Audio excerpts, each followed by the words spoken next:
I'm a rising third year at the University of Virginia, majoring in computer engineering, and I am currently in Virginia. Yeah, so I'm a student at the University of Calgary, and I'm in Calgary, Canada. So currently a rising senior at Suffolk University in Boston, currently in Boston, but I grew up and lived in Singapore for the majority of my life.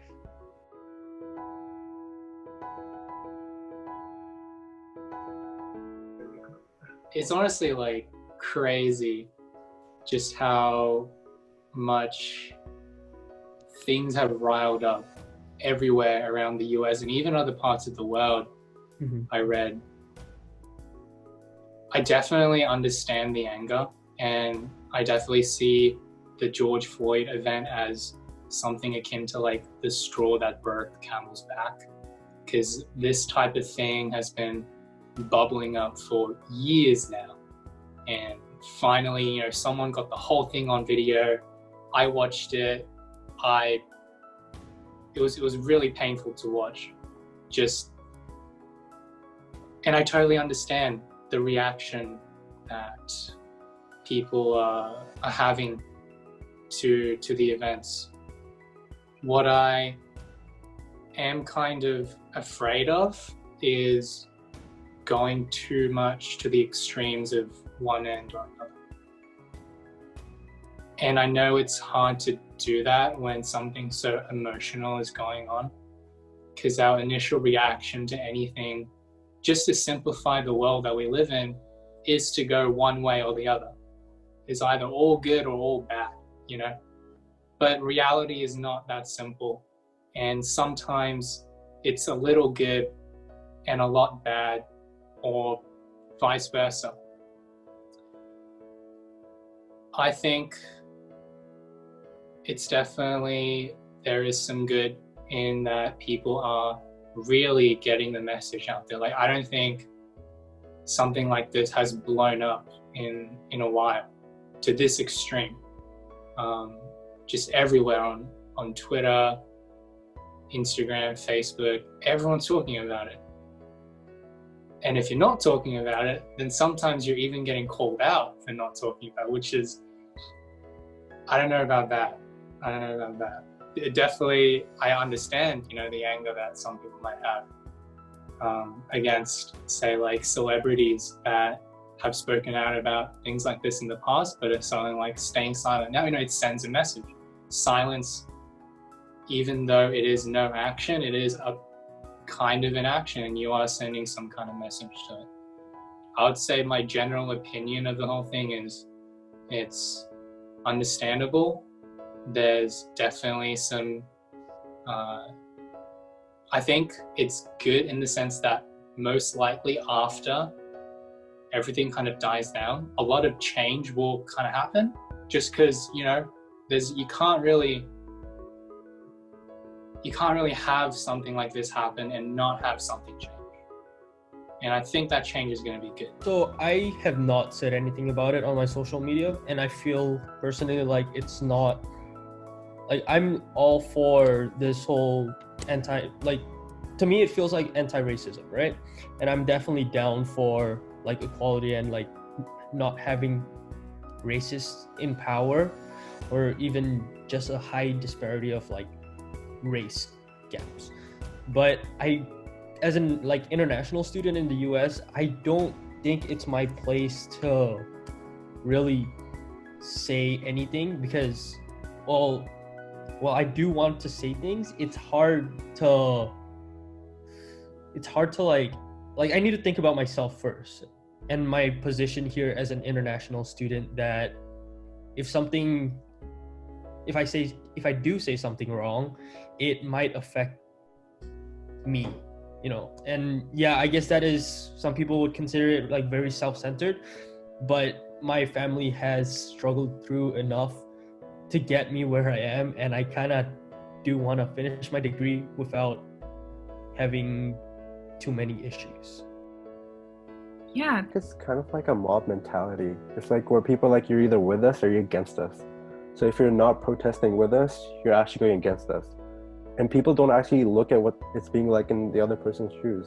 He has a valid reason for not protesting. Like this can jeopardize his entire future and his family. So, like for him to not protest, I totally understand.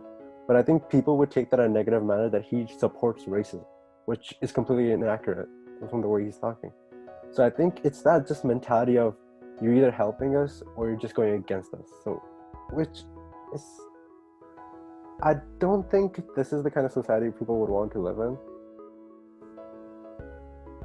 Because I think in order to come to a solution, you should have to understand like why people are letting this happen. Why are people not protesting with you? Like that's one of the reasons I'm not protesting, because I don't want to help that spread of virus. Because usually I do go to these things, but I've decided to like take a backseat for these because I just don't agree with the timing right now. Yeah, because whatever you say, it's just it can and will be twisted against you. Just whatever you say, I could picture it right now. Like if this video somehow went viral on Twitter, they'd be like, like you can twist anything in any way, and that's scary because if enough people believe the twisted version of your words, then very bad things could happen to you. So it's scary. Basically, the people who are saying things right now and who aren't getting flamed are the ones that are going like 100% full on with the mob. And I think 100% anything is not good. This has, like, I think Eric earlier said that this has been building up for a really long time. And I want to say, like, it's been at least a decade where racism has been a thing and police brutality has been crazy, and you see it on the news every time. And like he said earlier, this is what broke the camel's back. And I don't think there is any way for them to get a bigger voice without it leading to violence. And I think that's why it has led to violence. It has led to such a big protest, and people are just doing whatever they can to get the attention that they're seeking, because as minorities, it's hard to get attention when people like don't see you. And to get seen, violence is sadly, it's like one of the easiest way to get seen. I think everybody can relate to having like basic human integrity. It's like it doesn't matter where you're born or like how much money you have. I think you don't want to see things like racism. You don't want to see inequality. Like, because the majority of people, like let's talk like the 99%, like we live in an unequal society, and I think everybody wants to strive for an equal society where everybody has equal opportunity, where everyone succeeds based on how hard they work and not from what family they're born. Because I'm just comparing like versus a kid who's born in like in a well-off family, like born in like Bill Gates or like Bill Bezos, which is compared to like the average person, like they have an inherent opportunity from where they're born. I think everybody wants a world where you can be born in any family and you'll still have the equal opportunity to succeed, as long as you just work hard enough. I think that's something that everybody can relate to. Everyone has to look at themselves, and if you don't want racism, don't be a racist.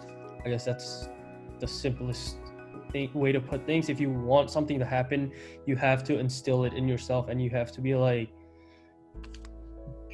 be a part of the solution.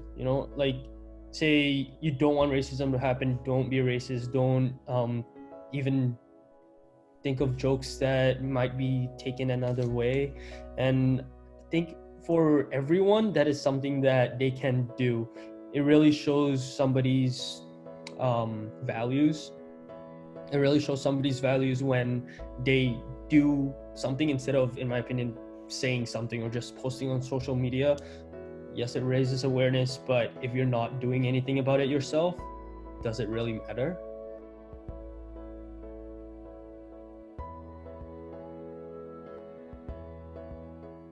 The fact that we're all human is something that gets lost in these conversations about race and class and wealth. We all have had particularly horrifying experiences in our life. We all have had particularly good experiences. And I think where we can sort of come together is in the fact that we are essentially the same, and yet at the same time incredibly unique. And it's these unique differences that kind of give way to a lot of the good things in our society, but also the bad. But I'd argue the good outweighs the bad in the sense that inherently I think people want the best for people. And the way we've kind of evolved throughout history was kind of like gathering into bigger and bigger groups and working for the benefit of the group. So, maybe in the beginning, we're all just kind of working for our tribe, our individual tribes of family members and possibly other people. And then, some tribes got together to start a village, and then some villages got together to start a town, and so on and so forth, until now where we have nations, we have countries, and we've seen the beginning of organizations like the UN and the EU. And I think possibly in the future, I hope that we'll kind of all come together as a big, just human society and look at everyone as the same, but different in a good way. The understandings that everyone is different, but accepting that everyone will be different and seeing the good in everything.